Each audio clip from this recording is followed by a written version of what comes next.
आज जो है हम लोग पढ़ेंगे रासायनिक अभिक्रिया और उनके समीकरण के बारे में। तो रासायनिक अभिक्रिया और समीकरण को पढ़ने के लिए सबसे पहले हम लोग जो है पदार्थ से स्टार्ट करते हैं। ये पदार्थ है क्या, ठीक है।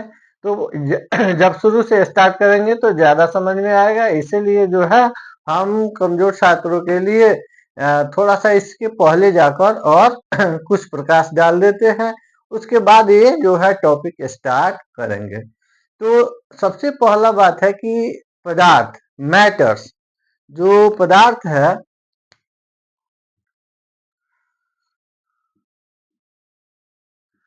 मैटर्स, ये पदार्थ क्या है, ठीक है। तो जो है बहुत सारे आदमी जो है अलग अलग प्रकार के डिफिनीशन देते हैं अपने अनुसार, लेकिन पदार्थ जो है पदार्थ anything which occupy a space and that has mass is called matters, ठीक है। कोई भी चीज जो है जो स्थान घेरता है और उसके पास कोई द्रव्यमान है तो उसको हम मैटर्स कहेंगे, पदार्थ कहेंगे, ठीक है। तो एंशियंट टाइम्स में जो है in ancient times matters are divided classify in many way as ancient Indian philosophers say that all things is made of the five basic elements: air, water, fire, earth and sky। कहा जाता है कि पुराने समय में जो है matters को, पदार्थ को अलग अलग तरीके से क्लासिफाई, वर्गीकृत किया जाता था। हमारे जो एंशियंट जो भारत के पुराने जो साइंटिस्ट थे या फिलोसफर जो थे, वह इसको जो है कहते थे कि जितने भी पदार्थ है वो पांच ही एलिमेंट से बना हुआ है, जो बेसिक पांच ही एलिमेंट है जिससे प्रत्येक पदार्थ जो है बना हुआ है। अब जो है जैसे क्षिति जल पावक गगन समीरा पंच तत्व रचित अधम शरीरा, ये जो तुलसीदास जी रामचरितमानस में लिखे हैं कि क्षिति मतलब पृथ्वी, जल, पावक आग, गगन मतलब आकाश और समीर मतलब हवा, इन्हीं पांच चीजों से जो है हमारा शरीर जो है बना हुआ है और इसी पांच तत्वों में विलय हो जाएगा। ये धारणा अभी तक चली आ रही है, लेकिन अभी जो है nowadays in modern scientist classify the materials classified the matters in basic two way, in the base of physical property and in the base of chemical property। आजकल जो है आजकल वैज्ञानिक जो है ये पदार्थ को दो तरह से डिवाइड किए हैं। एक उनके फिजिकल जो है भौतिक गुण के आधार पर और दूसरा जो है उनके रासायनिक गुण के आधार पर। ये दो प्रकार से जो है ये पदार्थ को क्लासिफाई किया गया है, वर्गीकृत किया गया है। तो on the base of physical property there are three kinds of matters. भौतिक गुण के आधार पर तीन प्रकार के जो है पदार्थ होते हैं: सॉलिड, लिक्विड और गैस, ठोस, द्रव और गैस, ठीक है। तो ये जो है तीन प्रकार के फिजिकल क्वांटिटी के आधार पर होगा। And on the base of chemical properties there are three kinds of matters: element, compound and mixture. और उसके रासायनिक गुण पे, किसी पदार्थ के रासायनिक गुण के आधार पर तीन प्रकार के पदार्थ जो है तीन वर्गों में बांटा गया है: एलिमेंट, तत्व, यौगिक और मिश्रण। तो तत्व के जो है जो एक ही प्रकार के परमाणु से बने होते हैं उसको तत्व कहते हैं। जो दो या दो से अधिक प्रकार के परमाणु के एक निश्चित अनुपात में मिलने से यौगिक का निर्माण होता है, जबकि अनिश्चित मात्रा में मिलने से जो है क्या बोलते हैं, मिश्रण का निर्माण होता है। जैसे जल जो है एक यौगिक है, इसमें जो है हाइड्रोजन के दो अणु और ऑक्सीजन के एक अणु मिलकर जल के निर्माण करते हैं, जबकि ऐसे जो है वह धुआं जो है, धुआं ये मिश्रण है, धुआं मिश्रण है। इसमें नाना प्रकार के जो गैस होते हैं अलग अलग वो जो है मात्रा में मिले होते हैं, इसका कोई डिफिनिट मात्रा नहीं होता है। तो तत्व, यौगिक और मिश्रण केमिकल प्रॉपर्टी के आधार पे तीन प्रकार के जो है मेटल्स पदार्थ हो गए। अब जो चल यहाँ पे जो है हमारे, अब यहाँ से स्टार्ट करते हैं हम अपना टॉपिक, रासायनिक अभिक्रिया। तो ऐसे हम लोग देखते हैं कि हमारे चारों तरफ बहुत सारे प्रकार के परिवर्तन होता है, हमारे चारों तरफ बहुत सारे प्रकार के परिवर्तन होते हैं। ये परिवर्तन जो होते हैं मुख्यतः मुख्यतः दो भागों में बांटा गया है। इस परिवर्तन को मुख्यतः दो भागों में बांटा गया है। एक पर जो है, एक प्रकार के परिवर्तन को भौतिक परिवर्तन कहते हैं और दूसरे प्रकार के परिवर्तन को रासायनिक परिवर्तन कहते हैं। तो जो फिजिकल चेंजिंग में होता क्या है, ये रिवर्सिबल होता है। मतलब जो है इसमें नए परमाणु, नए जो पदार्थ का निर्माण नहीं होता है, नए पदार्थ का निर्माण नहीं होता है, जबकि केमिकल चेंजिंग में नए पदार्थ के निर्माण होते हैं। तो भौतिक परिवर्तन किसको कहेंगे, जैसे मान लो कि ये पेपर है, फाड़ के छोटे छोटे टुकड़े में कन्वर्ट कर दिए, तो ये छोटा छोटा टुकड़ा पेपर ही है, ऐसे जो है कोई दूसरा चीज नहीं है। तो इसलिए यह जो है पेपर को फाड़ के छोटे छोटे टुकड़े में कन्वर्ट किए, तो यह जो है भौतिक परिवर्तन है। बोर्ड है दो भागों में बांट दिए, तो ये भौतिक परिवर्तन है। ये जो है पेन है टूट गया, ये भौतिक परिवर्तन है। रबर जो है खींचते हैं तो क्या होता है कि ये थोड़ा सा पतला हो जाता है, और फिर छोड़ते हैं तो अपने आकार में आ जाता है। तो ये जो है ये भौतिक परिवर्तन है। और भौतिक परिवर्तन जो है रिवर्सिबल होता है, मतलब पुनः जो है अपने पूर्वावस्था में वापस आ सकता है। लेकिन केमिकल रिएक्शन ऐसा नहीं होता है। जैसे अगर कागज को जला दिया जाए तो क्या होगा, ये रासायनिक परिवर्तन है, यह रासायनिक परिवर्तन है। अब वो राख से फिर कागज नहीं बनेगा, जबकि छोटे छोटे टुकड़े को गलाकर, अगर जो उसको फाड़ के अगर छोटा छोटा टुकड़ा किया तो उसको गलाकर फिर से अखबार बन सकता है, पेपर बन सकता है। लेकिन जो है जला देंगे तो राख बन जाएगा, और इससे जो है नए पदार्थ का निर्माण हो जाता है, जिससे वह रिवर्स नहीं करता है। तो आइए जो है, जो केमिकल चेंजिंग होता है, रासायनिक परिवर्तन होता है, रासायनिक परिवर्तन के लिए रासायनिक अभिक्रिया होता है। जब दो या दो से अधिक पदार्थ जो है रासायनिक परिवर्तन करता है, तो उसमें रासायनिक अभिक्रिया होता है, जिसके तहत जो है नए पदार्थ का निर्माण होता है। रासायनिक परिवर्तन में रासायनिक अभिक्रिया होता है, जिसके कारण जो है नए पदार्थ के निर्माण होते हैं। तो यहाँ से आ गया रासायनिक अभिक्रिया, रासायनिक अभिक्रिया। अब जो है ये रासायनिक अभिक्रिया कभी बहुत ही धीमी होता है, तो कभी तेज होता है। तो हम कैसे पहचानेंगे कि इसमें रासायनिक अभिक्रिया हो रही है। कभी कभी इतना धीमा होता है कि हम उसको मतलब जस्टिफाई नहीं कर पाते हैं। तो एक जो है इसके लिए, ये कोई पदार्थ में रासायनिक अभिक्रिया हो रहा है, इसको जानने के लिए कुछ जो है संकेत, कुछ अभिलक्षण को जो है उसके अभिलक्षण जो है के द्वारा हम पहचानते हैं कि इसमें रासायनिक अभिक्रिया हो रहा है। तो ये जो है कुछ अभिलक्षण ऐसे मतलब अभिलक्षण है जिससे हम रासायनिक अभिक्रिया के बारे में पता करते हैं। तो इसमें है कि अगर नया अवक्षेप अगर कोई नया अवक्षेप बनता है या उसके रंग या ताप में परिवर्तन होता है या हाइड्रो गैस निकलता है या गैस निकलता है, तो इस प्रकार के जो जब ये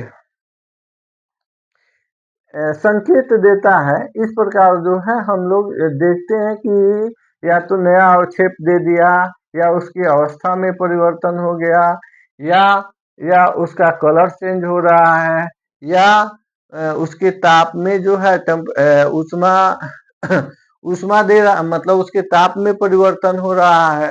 तो इस प्रकार के जो चेंजिंग को जिस अभिक्रिया में हो रहा है, तो उसको हम रासायनिक अभिक्रिया कहते हैं। अब है कि रासायनिक अभिक्रिया।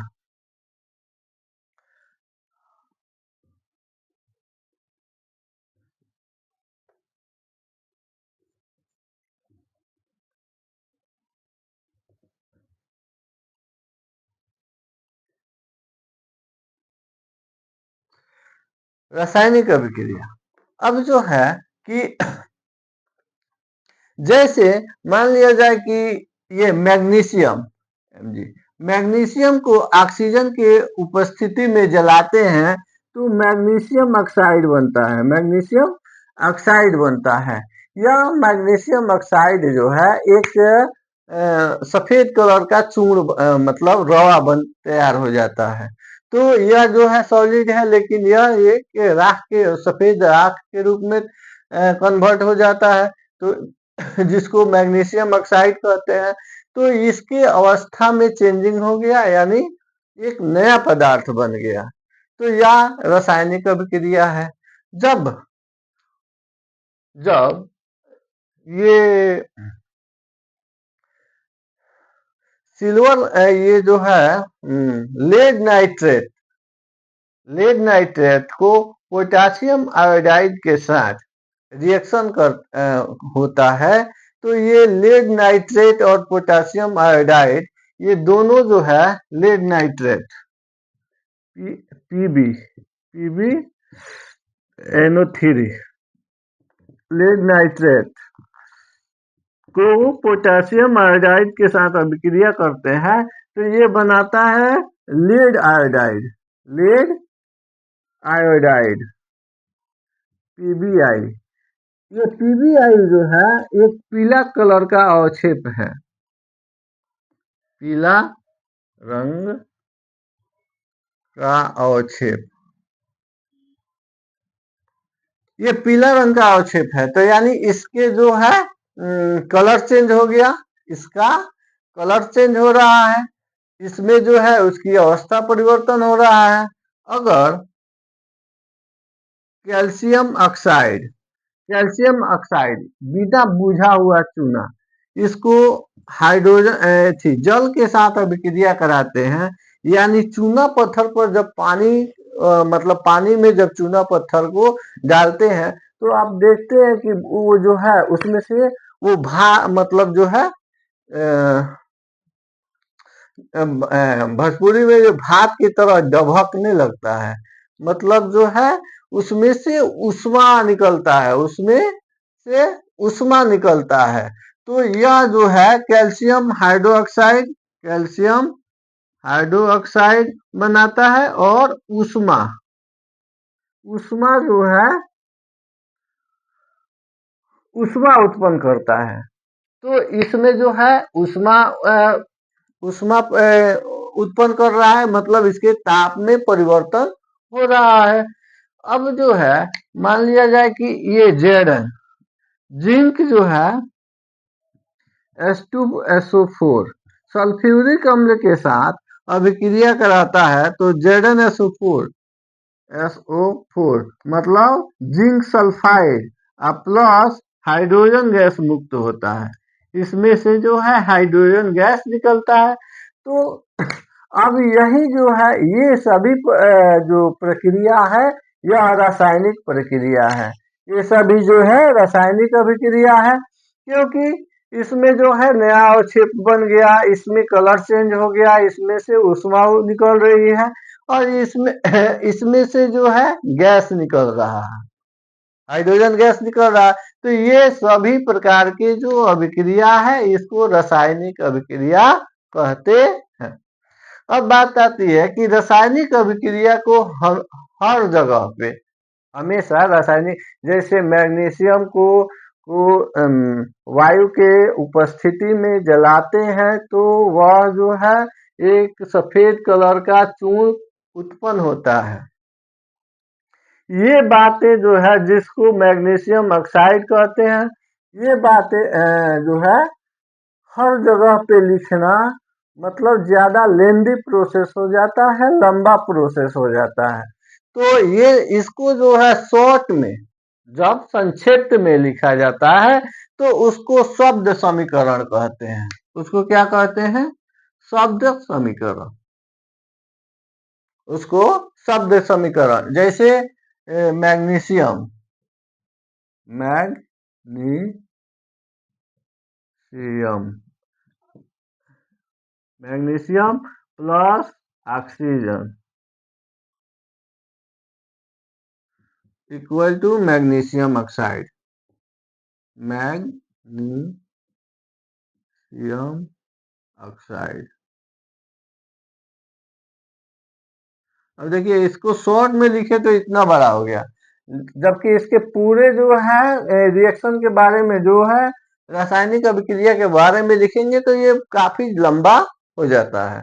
तो इसको हर जगह लिखना जो है काफी डिफिकल्ट हो जाता है, इसलिए इसको जो है संक्षिप्त में लिखा जाता है और इसी संक्षिप्त को हम शब्द समीकरण कहते हैं।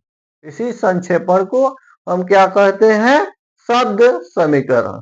अब जो है इस शब्द समीकरण को, अगर शब्द समीकरण को रासायनिक अभिक्रिया के शब्द समीकरण को जब उसके रासायनिक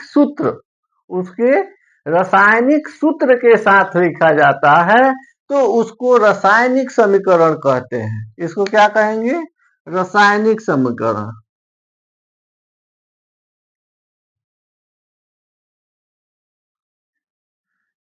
ठीक है, जब रासायनिक शब्द समीकरण को रासायनिक सूत्र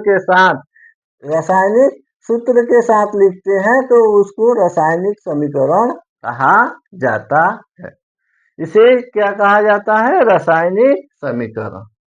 अब जो है रासायनिक समीकरण दो प्रकार के होते हैं। रासायनिक समीकरण दो प्रकार के होते हैं।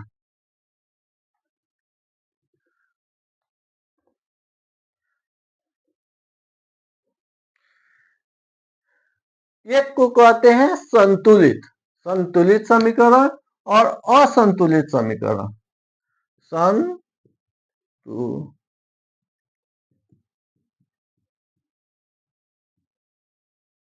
संतुलित रासायनिक समीकरण और असंतुलित रासायनिक समीकरण।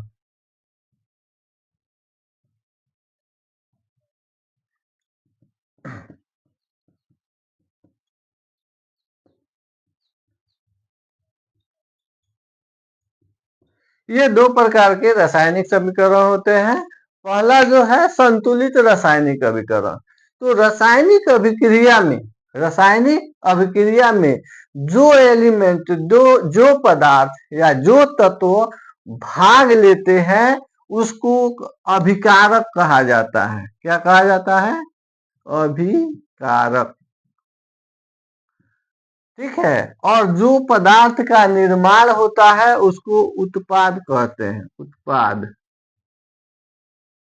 मतलब जो है रासायनिक अभिक्रिया में जो एलिमेंट जो तत्व जो है भाग लेते हैं उसको हम अभिकारक कहते हैं और जो चीज बनता है, जो पदार्थ बनती है उसको हम उत्पाद कहते हैं। तो जब अब है संतुलित रासायनिक समीकरण। तो संतुलित रासायनिक समीकरण वैसे रासायनिक समीकरण को कहते हैं जिसमें अभिकारक के परमाणुओं की संख्या उत्पाद के परमाणुओं की संख्या के बराबर हो। मतलब अभिकारक के जो अभिकारक के जो परमाणु है उसकी जो संख्या है उत्पाद में जो परमाणु है उसकी संख्या के बराबर होता है, तो उसको जो है संतुलित रासायनिक समीकरण कहते हैं। जैसे यहाँ पर देखो मैग्नीशियम एक ठो है तो मैग्नीशियम यहाँ एक ठो है, ऑक्सीजन दो ठो है, यहाँ ऑक्सीजन एक ठो है। अब यहाँ पर एक बात आती है आप लोग को दिमाग में, यहाँ O2 लिखे हैं, यहाँ वो लिखे हैं, तो यहाँ मतलब वो नहीं लिख सकते हैं। तो ये जो है 9th क्लास के चैप्टर में पढ़ते हैं कि क्यों इसको O2 के रूप में ही क्यों लिखा जाता है, O2 के रूप में ही क्यों लिखा जाता है। 9th क्लास के जो हमारा वीडियो है उसको देखिएगा तो उसमें पता चलेगा कि ये जो है ऑक्सीजन कोई भी अपना ऑक्टेंट पूरा करता है, कोई भी एलिमेंट जो होता है अपना ऑक्टेंट पूरा करते हैं, मतलब बाहरी कक्ष में जो 8 इलेक्ट्रॉन होना चाहिए उसमें 8 इलेक्ट्रॉन के होना आवश्यक है। अगर नहीं होता है तो एक से अधिक परमाणु जो है मिलकर, एक से अधिक परमाणु मिलकर बाहरी कक्ष के ऑक्टेंट को पूरा करते हैं, क्योंकि वो अस्थाई कोई भी परमाणु जो है जो स्वतंत्र रहने के लिए उसको अस्थाई अस्थाई होना जरूरी होता है, नहीं तो वह किसी से रिएक्शन करके अस्थाई बनता है। तो ये ऑक्सीजन जो है केवल एक ऑक्सीजन के एक अणु जो है अस्थाई नहीं हो सकता है, इसलिए दो अणु मिलकर ये उसको अस्थाई बनाता है, इसीलिए यहाँ पर O2 लिखते हैं। चलिए, तो यहाँ पर ऑक्सीजन के दो परमाणु है और यहाँ पे एक ही परमाणु है। तो अब क्या किया जाएगा कि ये जो है रासायनिक समीकरण असंतुलित रासायनिक समीकरण है। यह जो है रासायनिक समीकरण असंतुलित रासायनिक समीकरण है। जबकि यहाँ पर देखिए Zn और H2SO4, यहाँ पर Zn जो है एक ठो है तो यहाँ पर H2SO4 है तो H2SO4, यहाँ हाइड्रोजन दो ठो है तो हाइड्रोजन दो ठो हो गया। तो इस प्रकार के समीकरण को जो है संतुलित समीकरण कहा जाता है। ये जो है संतुलित समीकरण है और यह जो है असंतुलित समीकरण है। तो असंतुलित समीकरण को मैग्नीशियम, अब देखिए मैग्नीशियम प्लस ऑक्सीजन ये असंतुलित समीकरण है, मैग्नीशियम ऑक्साइड, यह असंतुलित समीकरण को संतुलित बनाया जाता है। अब संतुलित इसलिए बनाया जाता है कि किसी भी रासायनिक अभिक्रिया में, किसी भी रासायनिक अभिक्रिया में एक तत्व के परमाणु दूसरे तत्व के परमाणु में कन्वर्ट नहीं होते हैं। एक तत्व के परमाणु जो है दूसरे तत्व के परमाणु में चेंज नहीं होते हैं, मतलब दूसरा एक तत्व के परमाणु दूसरे तत्व के परमाणु नहीं बनते हैं, तथा इस रासायनिक अभिक्रिया में, इस रासायनिक अभिक्रिया में बाहर से नहीं कोई तत्व जो परमाणु आते हैं और नहीं रासायनिक अभिक्रिया से बाहर कोई परमाणु जाते हैं।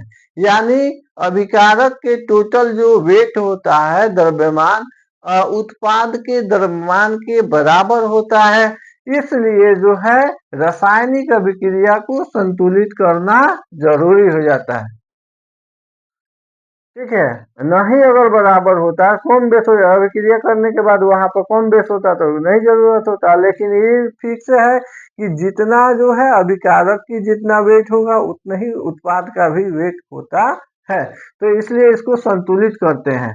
तो अब क्या करते हैं कि संतुलित करने में एक दो नियम है, संतुलित करने का दो नियम है, मतलब असंतुलित रासायनिक समीकरण को संतुलित करने का दो ठो नियम है। पहला जो है, पहला नियम है hit and trial, hit and trial, TRIAL, hit and trial method. और दूसरा जो है अलजेब्रिक मेथड। अलजब अलजेब्रिक मेथड। ये हीट एंड ट्रायल मेथड क्या कहता है कि अनुमान के आधार पर जो है इसको इक्वल बनाते हैं, और अलजेब्रिक मेथड में जो है अलजेब्रिक फार्मूला द्वारा इसको इक्वल बनाते हैं। तो अब चलिए इसको दोनों तरीका से इसको जो है संतुलित किया जाए। अब देखिए कि यहाँ पर जब हिट एंड ट्रायल मेथड अपनाते हैं, ज्यादातर हम लोग यही मेथड से इसको संतुलित करते हैं। अलजेब्रिक मेथड जो है मतलब सटीक तो है लेकिन लेंदी है। तो हिट एंड ट्रायल मेथड में करते क्या है कि जो इसमें मतलब अभिकारक या उत्पाद दोनों में कोई जिसका सबसे ज्यादा परमाणु संख्या होती है उसको आगे संतुलित करते हैं।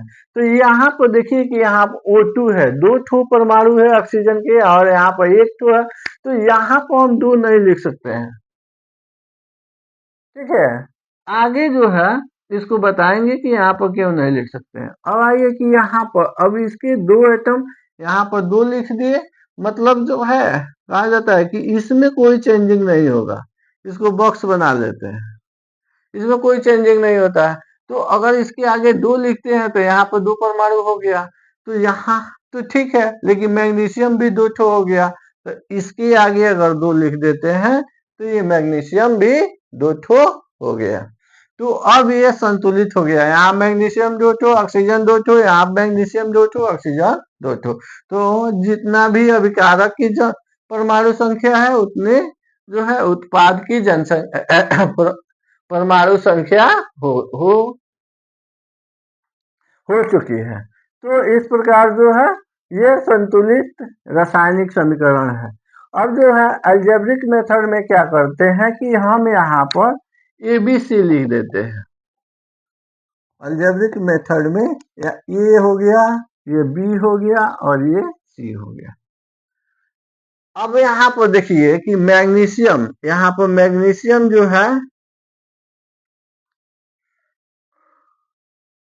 1 ठो है और इधर भी मैग्नीशियम ए इक्वल टू, और उत्पाद में जो ए जो है एक ही ए है, हो गया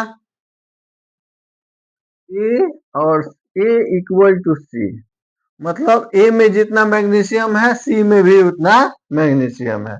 दूसरा ये यहाँ पर बी में, बी का मैग्नीशियम सी के, बी में 2 ठो बी, 2 ठो बी और सी 1 ठो, सी में 1 ठो है, तो 1 ठो सी, तो बी इक्वल टू हो जाएगा C/2, C/2 हो गया। तो अब ए बी सी के इक्वल बनाते हैं, a ratio b ratio c. तो और जब आप रेशियो जानते होंगे तो यहाँ पर हो गया ए 1 ठो है तो बी जो है C/2 है, हाँ, ये जो है ए सी है तो ये C/2 है, और ये जो है बी, और सी तो सी है ही। मतलब इस सबको जो है ए बी सी को सी के फॉर्म में लिखा जाता है। तो जब ये फॉर्म में हम लिखे तो क्या होता है कि ये जो है 1 हो गया, और ये जो है 1/2, और ये फिर 1 हो गया। तो अब इसका जितना मतलब इसका एलसीएम निकालते हैं, मतलब डिनोमिनेटर का, तो ये 1 है तो ये 2 है, तो इसका एलसीएम 2 हो जाएगा। अब 2 में 1 से भाग देंगे तो 2, 2 में फिर 1 से गुना करेंगे तो ये हो गया 2, और फिर यहाँ पर जो है फिर ये 2 में 2 से भाग देंगे तो 1, 1 में 1 से गुना करेंगे तो ये हो गया 1, यहाँ पर रेशियो में कर दिए 2, और ये हो गया 1। अब फिर यहाँ पर जो है 2, इसका तो एलसीएम 2 है तो 2 में से 1 को भाग देंगे तो 2 आएगा, फिर 2 में 1 से मल्टीप्लाई करेंगे तो ये हो गया 2, तो यानी 2 1 2। तो वही लिखे थे हम यहाँ पे 2 1 1 तो लिखते नहीं है, 2 1 2। आ गया। अब इस प्रकार ये संतुलित हो गया। आइए, तो हमको इतना ये वाला जरूरत नहीं है, हीट एंड ट्रायल मेथड से इसको संतुलित करते हैं, लेकिन जानना जरूरी है कि ये दो प्रकार के मेथड होते हैं असंतुलित समीकरण को संतुलित करने के लिए। अब जो बात आती है कि असंतुलित जो समीकरण जो है, समीकरण रासायनिक समीकरण, उसके रासायनिक सूत्र के उसको रासायनिक समीकरण को ज्यादा उपयोगी और ज्ञानप्रद बनाने के लिए उसके रासायनिक सूत्र के साथ उसके अवस्था भौतिक अवस्था को भी निरूपित किया जाता है। यानी रासायनिक समीकरण को अधिक उपयोगी और ज्ञानप्रद बनाने के लिए उसके रासायनिक सूत्र के साथ उसके अवस्था को भी मेंशन किया जाता है। तो उसके अवस्था को भी मेंशन किया जाता है। तो अब बात आती है कि इसकी अवस्था जो है, अभी 4 प्रकार की अवस्थाएं होती हैं। इसमें रासायनिक अभिक्रिया के 4 जो तत्व होते हैं उनको 4 भागों में कन्वर्ट किया गया है। एक जो है ठोस, ठोस ठोस को एस से, द्रव को एल से, गैस को जी से, और जलीय घोल जलीय घोल जलीय घोल जलीय घोल को एक्यू एक्वेटिक एक्वे इसको एक्वेटिक बोलते हैं। इसको गैस जीएस, गैस लिक्विड हो गया Q U I D liquid, और ये हो गया सॉलिड, सॉलिड लिक्विड गैस और एक्वेटिक ए क्यू यू आई ई एक्वेटिक। अब जो है एक्वेटिक सॉल्यूशन होता है इसका, तो ए क्यू लिखते हैं। अब इसके साथ लिखना जो है अधिक ज्ञानप्रद हो जाता है। तो अब आइए कि जैसे ये मैग्नीशियम है, तो मैग्नीशियम जो है सॉलिड के रूप में है, मैग्नीशियम जो है सॉलिड के रूप में, ये गैस के रूप में है, और ये ए क्यू है एक्वेटिक रूप में। जैसे जेडन है, जेडन ये सॉलिड के रूप में है, और H2SO4 ये जो है एक्वेटिक है, और जो है ये ZnSO4 ये जो है ये भी एक्वेटिक है, और यहाँ से H2 गैस निकल रहा है, तो ये गैस है। तो इसके रासायनिक सूत्र के साथ उनके अवस्था को मेंशन करना जो है अधिक लाभप्रद होता है, इसीलिए जो है कहीं पे रासायनिक सूत्र के साथ उसकी अवस्था को भी मेंशन किया जाता है अधिक ज्ञानप्रद बनाने, उपयोगी बनाने के लिए। अब जो है कभी कभी होता क्या है कि रासायनिक अभिक्रिया काफी धीमी होती है, या उसमें कोई चीज जो है उत्प्रेरक जब इंक्लूड किया जाता है तब वह तेज हो जाता है, इंक्लूड किया जाता है तब वो तेज होता है, तो उसको जो है उत्प्रेरक कहते हैं। जो चीज जो है रासायनिक अभिक्रिया में इंक्लूड किया जाता है उसको उत्प्रेरक कहते हैं। जैसे देखो CO2 प्लस H2O, ये सूर्य के प्रकाश में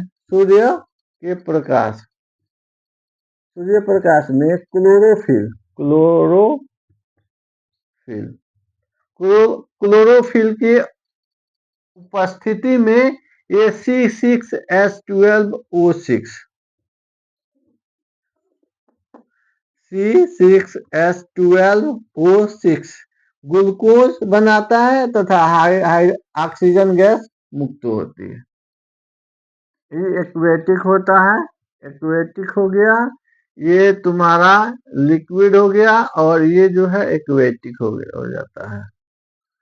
एक्वेटिक मतलब CO2 गैस के रूप में न होकर एक्वेटिक रूप में होता है, और ये जो है ये लिक्विड हो गया, अभी एक्वेटिक बनाता है ये तो इस प्रकार जो है, ये जो है क्लोरोफिल और सूर्य के प्रकाश जो एरो के ऊपर या नीचे दर्शाया जाता है, इसको जो है उत्प्रेरक कहते हैं। इसको क्या कहते हैं? उत्प्रेरक। अब जो है अब जो है रासायनिक समीकरण के प्रकार, रासायनिक समीकरण के प्रकार।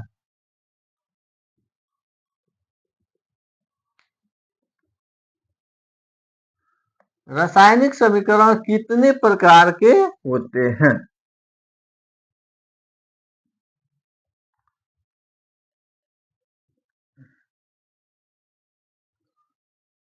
रासायनिक समीकरण,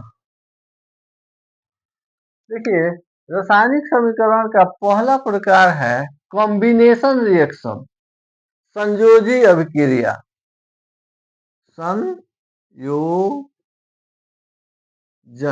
संयोजन अभिक्रिया,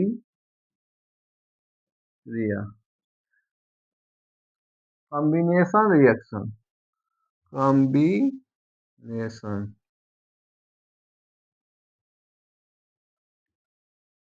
कॉम्बिनेशन रिएक्शन,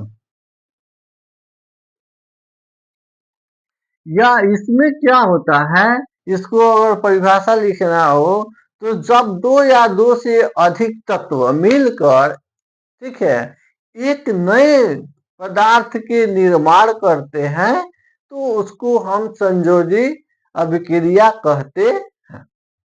जब दो या दो से अधिक तत्व मिलकर एक नए पदार्थ के निर्माण करते हैं, तो उसको संयोजी अभिक्रिया कहते हैं। जैसे अब देखो क्या बोलते हैं, ये संयोजी अभिक्रिया, वही magnesium plus oxygen, magnesium oxide, magnesium oxide, hydrogen और ऑक्सीजन, तो ये हो जाएगा H2O, जल का निर्माण करता है। उसके बाद जो है ये जो है संयोजी अभिक्रिया है। ये क्या है? संयोजी अभिक्रिया है। ये copper, Cu copper plus oxygen, ये copper oxide CuO, copper oxide, ये सभी जो है संयोजी अभिक्रिया है। यानी दो से अधिक तत्व मिलकर एक नए पदार्थ का निर्माण करता है, इसलिए यह इसको जो है संयोजी अभिक्रिया कहते हैं। दूसरा जो है, अब ये संयोजी अभिक्रिया क्या होता है कि दो प्रकार के होते हैं, ऊष्मा शोषी और ऊष्मा क्षेपी। ऊष्मा शोषी और ऊष्मा क्षेपी अभिक्रिया, तो जिसमें जो है वैसी रासायनिक अभिक्रिया जिसमें ऊष्मा प्राप्त होता है, ऊष्मा प्राप्त होता है, तो उसको जो है ऊष्मा शोषी अभिक्रिया कहते हैं। उसको हम क्या कहते हैं? ऊष्मा शोषी अभिक्रिया। जैसे ये कार्बन और ऑक्सीजन मिलकर CO2 बनाता है, CO2, और इसके साथ ऊष्मा उत्पन्न होता है, ऊष्मा निकलती है, तो यह जो है ऊष्मा क्षेपी अभिक्रिया है। यह जो है क्या है? ऊष्मा क्षेपी अभिक्रिया। मतलब कार्बन और ऑक्सीजन मिलकर CO2 का निर्माण करता है, और इसमें जो है ऊष्मा ऊष्मा उत्पन्न होती है, इसीलिए यह ऊष्मा क्षेपी अभिक्रिया है। जबकि नाइट्रोजन और ऑक्सीजन मिलकर नाइट्रोजन ऑक्साइड NO2 का निर्माण करता है, और इसको गर्म करने पर, नाइट्रोजन ऑक्सीजन को गर्म करने पर जो है यह अभिक्रिया करती है, इसीलिए इसको ऊष्माशोषी अभिक्रिया कहते हैं। इसको क्या कहते हैं? ऊष्माशोषी अभिक्रिया। तो ऊष्माक्षेपी अभिक्रिया को जब जो अभिक्रिया में ऊष्मा प्राप्त होता है, ऊष्मा निकलता है, उसको प्लस के साथ ऊष्मा लिखकर इंडिकेट करते हैं, और जिसमें ऊष्मा देना पड़ता है, उस रिएक्शन के होने के लिए उसमें ऊष्मा देना पड़ता है, उसको माइनस प्लस ऊष्मा के को लिखकर उसको डिनोट करते हैं।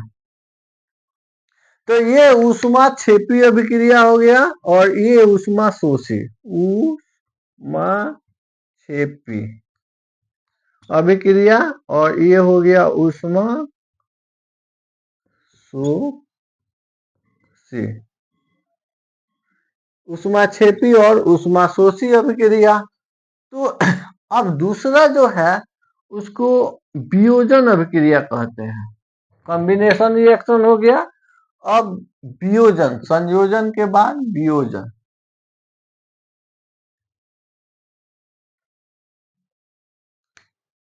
वियोजन,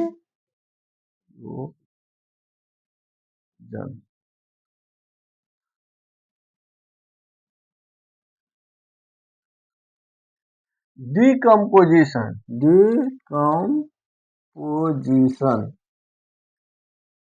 डिकम्पोजिशन रिएक्शन। ये डिकम्पोजिशन रिएक्शन होता है उपयोजी अभिक्रिया। इसमें होता क्या है कि एक जो है एक तत्व या एक एलिमेंट्स जो होता है, एक यौगिक अपने में अभिक्रिया करके दो या दो से अधिक तत्वों के निर्माण करते हैं, उसको वियोजी अभिक्रिया कहते हैं। वियोजी अभिक्रिया।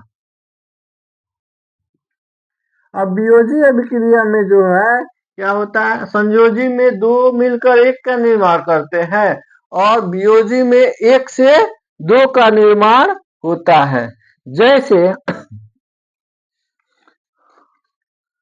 कैल्शियम कार्बोनेट, कैल्शियम कार्बोनेट जो है ये मिलकर कैल्शियम ऑक्साइड और कार्बन डाइऑक्साइड बनाता है। Calcium carbonate, calcium calcium oxide CaO और कार्बन डाइऑक्साइड CO2 का निर्माण करता है। इसमें जो है कैल्शियम कार्बोनेट, कैल्शियम ऑक्साइड और कैल्शियम जो है कार्बन डाइऑक्साइड का निर्माण करता है। ये देखो यहाँ पर कैल्शियम एक ठो है, कार्बन जो है एक ठो है, ऑक्सीजन तीन ठो है। तो ये ऑक्सीजन तो तीन ठो हो गया, लेकिन कैल्शियम एक ठो हो गया, और ये कार्बन भी एक ठो हो गया। तो चलो, ये जो है संतुलित रिएक्शन है, जबकि ये गैस के रूप में है, ये इक्वेटिक हो जाएगा, और ये भी ये सॉलिड हो जाएगा। ये भी सॉलिड है, ये सॉलिड है। कार्बन ऑक्साइड, या बिना बुझा हुआ चूना कहते हैं इसको, कार्बन ऑक्साइड को। ठीक है, तो इसको हम वियोजी अभिक्रिया कहते हैं। वियोजी अभिक्रिया में क्या होता है कि दो या दो से अधिक तत्व जो है अभिक्रिया करके, और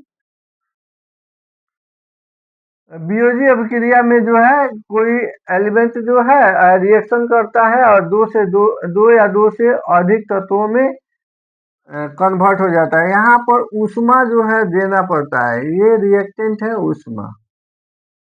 ऊष्मा, तो ये ऊष्मा देने पर कैल्शियम ऑक्साइड और CO2 में कन्वर्ट हो जाते हैं, यानी इसको गर्म करने पर। अब आओ H2O। H2O में जो है विद्युत धारा, विद्युत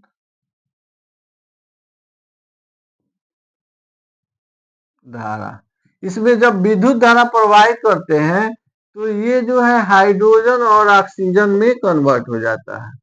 हाइड्रोजन और ऑक्सीजन में कन्वर्ट हो जाता है। तो यहाँ पर ऑक्सीजन दो ठो है, चार।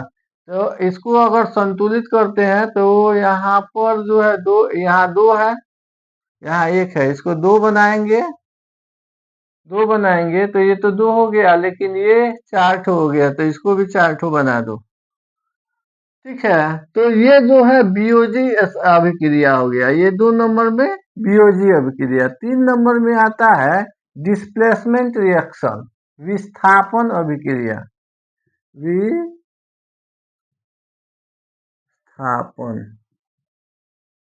अभिक्रिया,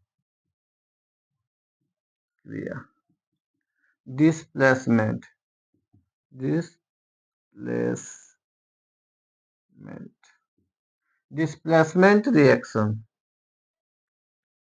डिस्प्लेसमेंट रिएक्शन में क्या होता है कि दो या दो से अधिक जो पदार्थ होते हैं, आप मतलब एक पदार्थ जो है दूसरे पदार्थ से, मतलब कम रिएक्टेड जो पदार्थ के साथ कोई पदार्थ जो रिएक्शन करके कॉम्बिनेशन बनाया है तो उसके साथ जब ज्यादा अभिक्रियाशील पदार्थ से उसकी अभिक्रिया कराते हैं तो कम अभिक्रियाशील जो पदार्थ होता है उसको अवक्षेपित कर देता है, और ज्यादा अभिक्रियाशील के साथ वो बॉन्ड बना लेता है, यौगिक बना लेता है। तो जैसे मान लो कि जो कॉपर सल्फेट है CuSO4, इसको जो है अगर फेरस के साथ, मतलब लोहा के, कॉपर सल्फेट है और लोहा के साथ इसकी जो अभिक्रिया कराते हैं तो ये फेरस सल्फेट बना लेता है, फेरस सल्फेट बनाता है और कॉपर को बाहर निकाल देता है। फेरस सल्फेट ये एक्वेटिक होता है, एक्वेटिक, ये भी हो गया एक्वेटिक, ये सॉलिड हो गया, ये भी सॉलिड होता है, सॉलिड होता है। तो ये इसमें क्या हुआ कि कम अभिक्रिया, ये फेरस से ये कम अभिक्रियाशील है, तो कम अभिक्रियाशील पदार्थ जो है ज्यादा अभिक्रियाशील पदार्थ के साथ अपने रिएक्शन करके या कम अभिक्रियाशील पदार्थ को बाहर निकाल देता है, Cu कॉपर को। उसी प्रकार Zn जिंक को कॉपर सल्फेट,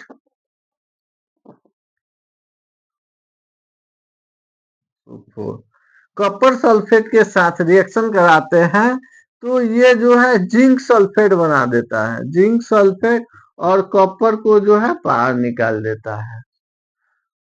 अगर जो है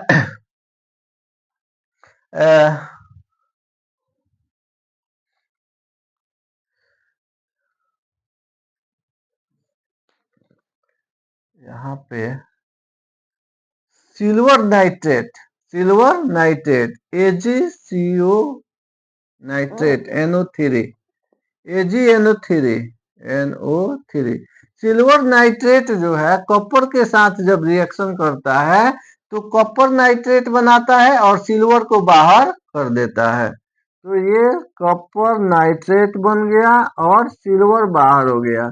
यानी देखो यहाँ पर लोहा और तांबा और चांदी, तो जब तांबा के साथ जुड़ा था और लोहा से अभिक्रिया करा रहे थे तो तांबा को बाहर कर दिया, लेकिन वही जो है तांबा जो है तांबा के साथ जुड़ा है, ये सिल्वर के साथ जुड़ा है और तांबा से अभिक्रिया करा रहे हैं तो सिल्वर को यानी चांदी को बाहर कर दिया। यानी जो है लोहा से ज्यादा अभिक्रियाशील तांबा है तो तांबा से लोहा से कम अभिक्रियाशील तांबा है तो तांबा से कम अभिक्रियाशील चांदी है, और इससे कम अभिक्रियाशील जो है सोना है, उससे कम अभिक्रियाशील प्लेटिनम है, और कोई कोई जो होता है वो किसी भी चीज से अभिक्रिया करता नहीं है। आइए अब जो है विस्थापन अभिक्रिया, अब जो है डबल डिस्प्लेसमेंट हो गया, अब डबल डिस्प्लेसमेंट अभिक्रिया।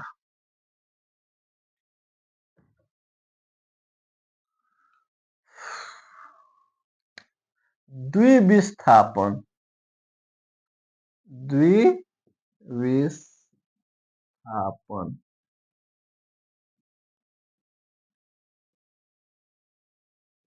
द्विविस्थापन अभिक्रिया,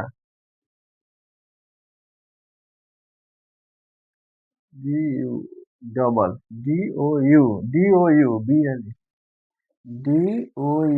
BLE, डबल डिस्प्लेसमेंट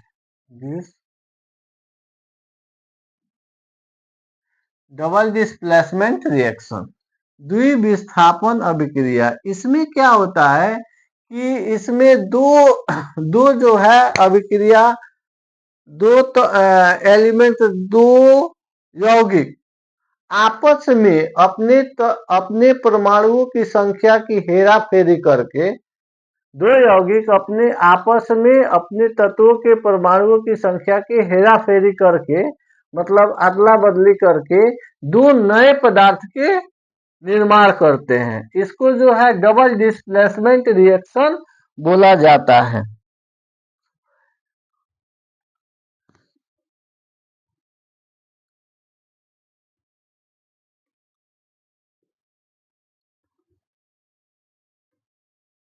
इसमें क्या हो है कि sodium sulphide NaSO4, sodium sulphide, barium chloride BaCl, barium chloride मिलते हैं और ये बनाते हैं बेरियम सल्फाइड, बेरियम BaSO4 और sodium chloride, sodium NaCl, sodium chloride. ठीक है, तो अब देखिए क्या हुआ कि सोडियम सल्फेट है तो बेरियम से अभिक्रिया करके बेरियम सल्फेट बना दिया। सल्फर जो है, सल्फेट जो है, यहाँ बेरियम ज्यादा अभिक्रियाशील है तो इसके लिए ये अभिक्रिया करके और बेरियम सल्फेट बना दिया। और सोडियम जो है कैल्शियम से अभिक्रिया करके सोडियम क्लोराइड बनाता है। उसी प्रकार जो है ये सिल्वर नाइट्रेट, सिल्वर नाइट्रेट, ये दो silver nitrate, Ag nitrate, silver nitrate. ठीक है, सिल्वर नाइट्रेट सोडियम क्लोराइड के साथ, सोडियम क्लोराइड के साथ अभिक्रिया करता है तो सोडियम ये जो है सोडियम नाइट्रेट बनाता है। और silver chloride, sodium nitrate NaNO3 और सोडियम और सिल्वर सिल्वर क्लोराइड AgCl का निर्माण करता है। अब जो है ये सब जो है असंतुलित समीकरण है, इसको संतुलित करना पड़ता है। तो अगर मान देखिए यहाँ तो सही है, बेरियम सल्फेट यहाँ 2 है, यहाँ 1 है, तो क्या करते हैं इसको यहाँ पे 2 अगर रखते हैं तो ये हो जाएगा 2 और ये 2 है तो यहाँ पर 2 कर दिए, ये हो गया।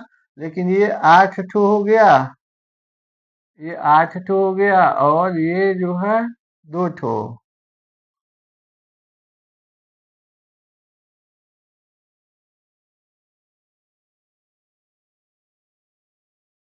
अब इसको जो है बेरियम सल्फेट को, ये जो है इसको हम करेंगे बेरियम 4 दूनी 8 हो गया, 2 2 यहाँ पर करते हैं तो 4 ठो हो जाएगा।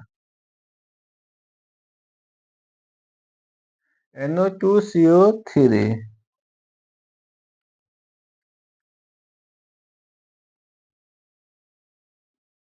Na2SO4 होता है, सोडियम सल्फेट।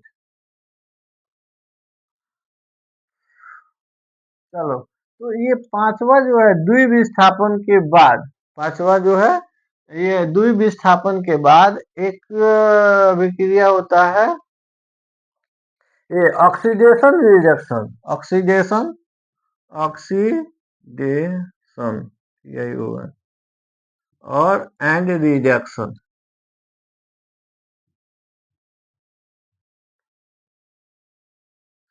यही होगा, रिडक्शन यानी उपचयी और अपचयी अभिक्रिया, उपचयी, उपचयन और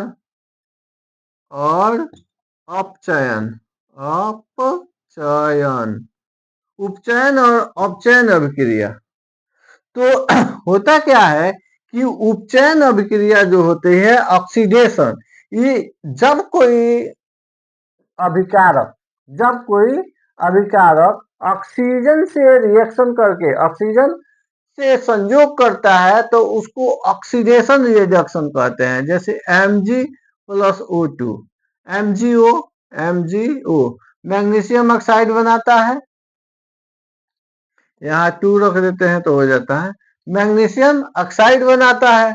तो ये जो है मैग्नीशियम ऑक्सीजन से संयोग कर रहा है, तो इसको हम ये कहेंगे, क्या बोलते हैं, उपचयी अभिक्रिया, उपचयन अभिक्रिया, उपचयन अभिक्रिया। और जब मतलब जब कोई अभिकारक ऑक्सीजन से संयोग करके अभिक्रिया करता संयोग करता है तो उसको उपचयन, और जब हाइड्रोजन से संयोग करता है तो उसको अपचयन अभिक्रिया कहते हैं। तो जब क्या होता है कि ऑक्सीजन से संयोग करता है तो हाइड्रोजन के वो ह्रास करता है, जिसमें हाइड्रोजन होता है जिस अभिक्रिया में उसका ह्रास होता है, और जिसमें हाइड्रोजन से संयोग करता है उसमें ऑक्सीजन का ह्रास होता है। तो और जिस अभिक्रिया में ऑक्सीजन से संयोग होता है उसको उपचयी अभिक्रिया कहेंगे। मैग्नीशियम का उपचयन हो रहा है, लिखेंगे कि यहाँ पर मैग्नीशियम का उपचयन हो रहा है। और जैसे कॉपर ऑक्साइड, कॉपर+2, यहाँ पर कॉपर ऑक्साइड हो गया, तो कॉपर ऑक्साइड, तो ये इसका भी उपचयन हो गया, कॉपर का उपचयन, हाइड्रोजन प्लस ऑक्सीजन, ये बन गया, तो ये हो H2O। अब यहाँ पर 2 है तो 2 करेंगे तो ये 4 हो जाएगा, तो ये 2, तो यहाँ पर हाइड्रोजन का उपचयन हुआ, हाइड्रोजन का उपचयन हुआ। तो इस प्रकार के जो रिएक्शन होता है जिसमें जो है ऑक्सीजन जिसमें जो है अभिकारक ऑक्सीजन से संयोग करता है उसको हम ऑक्सीडेशन या उपचयन अभिक्रिया कहते हैं। अब अपचयन अभिक्रिया में क्या होता है, ये उपचयन अभिक्रिया हो गया। अब अपचयन अभिक्रिया में क्या होता है कि हाइड्रोजन का ह्रास होता है, H2+Cl2, HCl, हाइड्रोक्लोरिक अम्ल, हाइड्रोक्लोरिक अम्ल, इसको हम इसमें 2 हाइड्रोजन है और हाइड्रोजन ये जो है ये बाहर निकल गया, तो इसमें हाइड्रोजन से देखो कैल्शियम जो है हाइड्रोजन से संयोग कर रहा है, कैल्शियम हाइड्रोजन से संयोग कर रहा है, इसलिए जो है यहाँ पर कैल्शियम का अपचयन हुआ, अपचयन, ये अपचयन अभिक्रिया हुआ। कैल्शियम जो है हाइड्रोजन से संयोग कर रहा है तो अपचयन, और जब ऑक्सीजन से संयोग किया तो उपचयन। ठीक है, तो अब जो है अपचयन और उपचयन अभिक्रिया हम जान गए। जैसे हाइड्रोजन आयोडाइड बनाता है,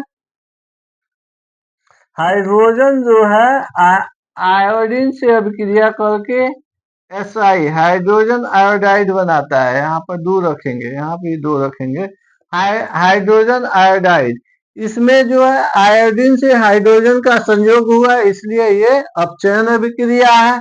उसी प्रकार जो है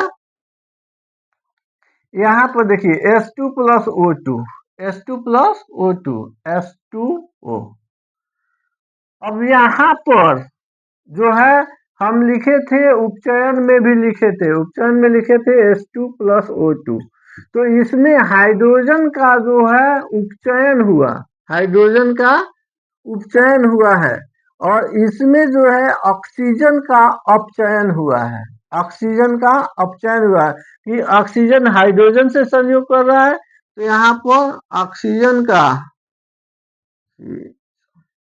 का अपचयन, अपचयन, और यहाँ पर H2O बनाया है तो यहाँ पर हाइड्रोजन का उपचयन, हाइड्रोजन, हाइड्रोजन का उपचयन, ठीक है। यहाँ भी जो है H2O है, यहाँ भी H2 है, तो यहाँ पर लिखेंगे कि ऑक्सीजन, ये हाइड्रोजन का उपचयन हुआ है क्योंकि हाइड्रोजन ऑक्सीजन से के साथ संयोग किया है, और यहाँ पर जो है ऑक्सीजन जो है हाइड्रोजन के साथ संयोग किया है, इसलिए ऑक्सीजन का अपचयन हुआ है। अब जिस अभिक्रिया में ये दोनों होता है, अपचयन और उपचयन की प्रक्रिया दोनों होती है, उसको रिडक्शन अभिक्रिया कहते हैं। अब यहां से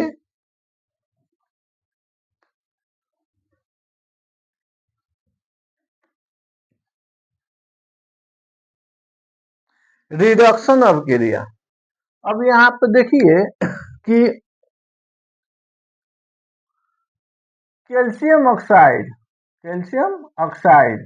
हाइड्रोजन गैस से संयोग करती है तो कैल्शियम हाइड्रोक्साइड बनाता है, कैल्शियम प्लस H2O, कैल्शियम और प्लस H2O, ये कैल्शियम ऑक्साइड जो है जब हाइड्रोजन से अभिक्रिया करता है तो calcium oxide calcium plus H2O बनाता है। तो यहाँ पर देखिए कि यहाँ पर हाइड्रोजन से ऑक्सीजन संयोग कर रहा है, तो ये उपचयन हो गया, उपचयन। और यहाँ पर जो है देखिए कि कैल्शियम से ऑक्सीजन का ह्रास हो रहा है, तो ये अपचयन हो गया, अपचयन। तो दो चीज बताए हैं कि जब ऑक्सीजन से संयोग करता है और हाइड्रोजन का ह्रास करता है, जब ऑक्सीजन से संयोग करेगा और हाइड्रोजन के ह्रास करेगा तो उपचयन होता है, और जब हाइड्रोजन से संयोग करेगा ऑक्सीजन का ह्रास करेगा तब अपचयन हो जाता है। तो यहाँ पर ऑक्सीजन का ह्रास कर रहा है तो इसलिए यह अपचयन अभिक्रिया हो गया। और जिस अभिक्रिया में उपचयन और अपचयन दोनों अभिक्रिया होती है उसको रिडक्शन अभिक्रिया कहते हैं, रिडक्शन अभिक्रिया,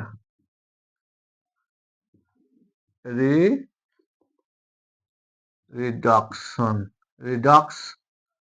रिडक्स अभिक्रिया कहते हैं, reaction, Redux Redux.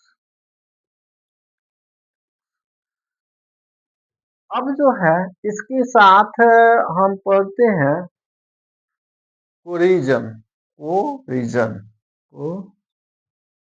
Crocin. Crocin जो होता है संचयन, संचरण,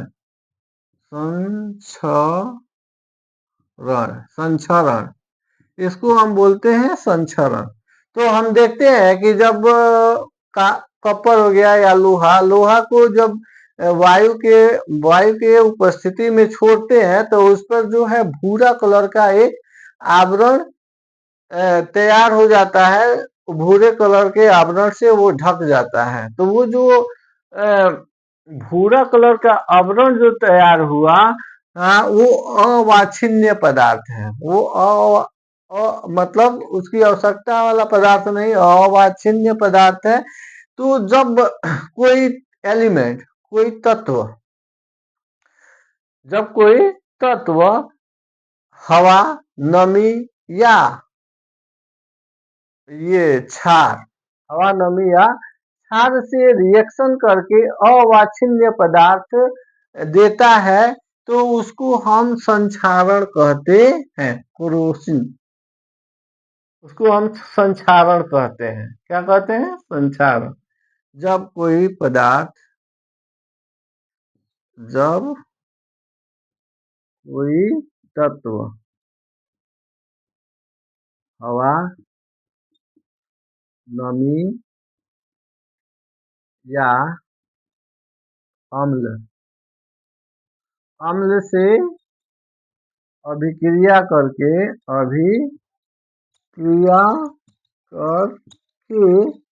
अवांछनीय छिन्न पदार्थ पदार्थ बनाता है या उत्पन्न करता है,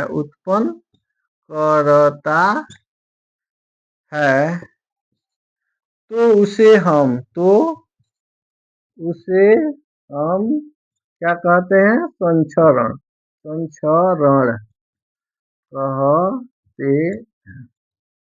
अब संक्षरण के बारे में कहेगा लिखने के लिए, तो अब जो है परीक्षा में जो है क्या होगा, खोजते रह जाएंगे किस चैप्टर में है, और यहाँ पर कंटिन्यू एक के बाद एक पढ़े हैं तो पता चल जाएगा कि वो संक्षरण है कि वो जो है जंक लगता है उसी को संक्षरण कहते हैं। तो एक बैग में जो है बिना याद किए आप लिख सकते हैं। चलिए, इसके बाद में विक्री विकृत गंधिता विकृत गंधित क्या कहते हैं उसको? विकृत गंधिता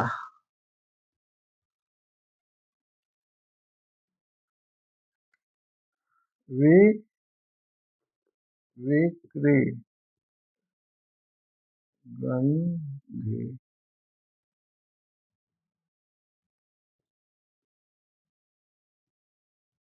विकृत गंधिता क्या है? ये जो है विकृत गंधिता, जब जब हम कोई तेलीय पदार्थ जब कोई हम तेलीय पदार्थ को हवा में छोड़ देते हैं तो ऑक्सीजन से रिएक्शन करके वह जो है मतलब एक खराब गंध देता है, खराब गंध टेस्ट, वो खराब गंध और टेस्ट देना शुरू कर देता है, उसी को विकृत गंधिता कहते हैं। उसको हम क्या कहते हैं? विकृत गंधिता। ठीक है, इसको हम विकृत गंधिता कहते हैं। तो जब कोई पदार्थ को जब हम हवा के जो तेलीय पदार्थ को हवा के उपस्थिति में छोड़ते हैं तो हवा से ऑक्सीजन से रिएक्शन करके अपने गंध और स्वाद को मतलब जो है उसमें चेंजिंग होता है, उसके गंध और स्वाद जो है खराब हो जाते हैं, जिसको विकृत गंधिता कहते हैं। तो इस प्रकार जो है हमारा ये फर्स्ट चैप्टर समाप्त हुआ। नेक्स्ट में जो पढ़ेंगे हम लोग अम्ल, क्षार और लवण के बारे में, एसिड, बेस एंड साइड। चलिए ठीक है।